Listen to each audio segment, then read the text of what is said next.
आज आलेली आहे 2 केकची ऑर्डर आणि हे दोन्हीही केक मी आजच्या व्हिडिओमध्ये तुम्हाला दाखवणार आहे।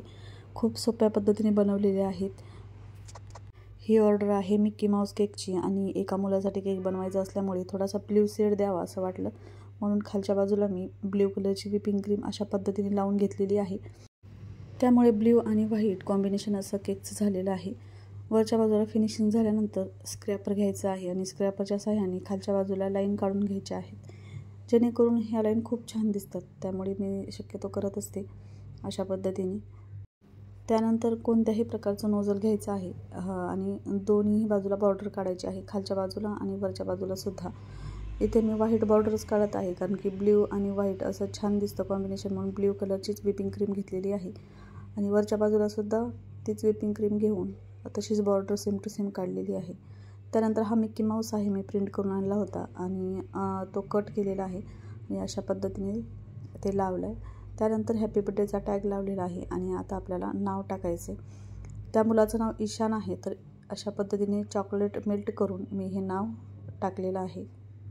त्यानंतर गोल्डन कलरचे स्टार आहेत, तर अशा पद्धतीने हे लावून घेत आहे। दोन्ही स्टारच्या मध्ये एक अशा पद्धतीने हे लावायचे आहेत, जेणेकरून दिसायला छान दिसतात।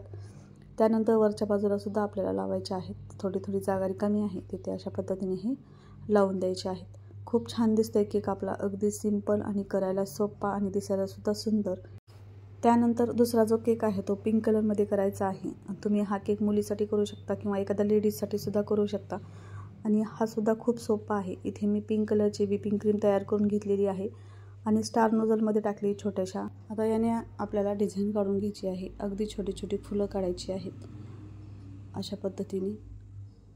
दोन्ही फुलांच्या मध्ये एक अशा पद्धतीने ही फुलं पूर्ण केकवर काढून घ्यायची आहेत आणि मध्ये जो गॅप आहे तिथे फक्त 2-2 फुले मी काढलेली आहेत, जेणेकरून अंतर अगदी सारखं होईल आणि दिसायला सुद्धा छान दिसेल। त्यानंतर खालच्या बाजूला सुद्धा आपल्याला अशीच फुलं काढायची आहेत, 2-2चाच ग्रुप करायचा आहे आणि त्या ग्रुपमध्ये सुद्धा अंतर ठेवून अशा पद्धतीने ही डिझाईन तयार करायची आहे। ही फुलं आणखी छान दिसण्यासाठी आपल्याला यावरती ग्रीन पानं तयार करायची, तर त्यासाठी लीफ ग्रीन कलर घेतलेला आहे मी आणि व्हिपिंग क्रीममध्ये मिक्स केलं आहे। एका पायपिंग बॅगमध्ये भरलेला आहे आणि अशा पद्धतीने त्याला पानांचा आकार द्यायचा आहे। अगदी छोटी छोटीशी पानं काढलीत, जेणेकरून ही फुलं अगदी छान दिसतील आणि अशाच पद्धतीने आपल्याला पूर्ण फुलांना ही पानं काढून घ्यायची आहेत। त्यानंतर हॅपी बर्थडेचा टॅग लावायचा आहे आणि आपल्याला नाव टाकून घ्यायचं आहे ह्या केकवरती।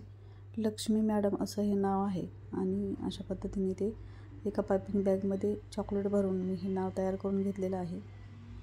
आजचे दोन्हीही केक तुम्हाला जर आवडले असतील तर नक्कीच व्हिडिओला लाईक करा आणि तुम्हाला जर नवनवीन केक शिकायचे असतील तर या चॅनलला सबस्क्राईबसुद्धा करा। त्याशिवाय बेल आयकॉन देखील प्रेस करा, म्हणजे असेच नवनवीन व्हिडिओ टाकल्यानंतर त्याचं नोटिफिकेशन तुम्हाला सर्वांच्या अगोदर येईल। चला तर पुन्हा भेटणार आहोत नवीन केकसोबत, रेसिपीसोबत। तोपर्यंत बाय बाय, टेक केअर।